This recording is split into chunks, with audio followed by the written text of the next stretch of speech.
నమస్తే, welcome to TV 786. మైనార్టీల సంక్షేమమే మా లక్ష్యం.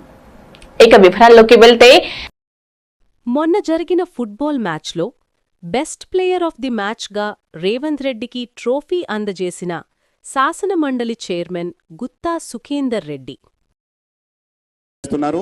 అదేవిధంగా ఇందులో ప్లేయర్ ఆఫ్ ది మ్యాచ్గా నిలిచిన సర్ప్రైజ్ గిఫ్ట్ ఉంది.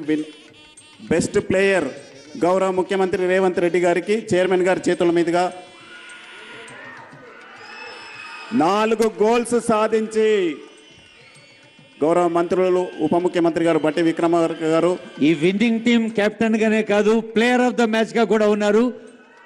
స్పోర్ట్స్ స్కూల్ పిల్లలు మీరు నిలబడి చప్పట్లు కొట్టాలి. మనం అందరం స్పోర్ట్స్ స్కూల్ నుంచి రెసిడెన్షియల్ స్కూల్ నుంచి వచ్చిన పిల్లలకి ప్రత్యేకమైన ధన్యవాదాలు. సో ఇవండి ఇవాల్టి బులెటిన్ అప్డేట్స్. మరో బులెటిన్ అప్డేట్ లో మళ్ళీ కలుసుకుందాం. అంతవరకు చూస్తూనే ఉండండి టీవీ 786. సో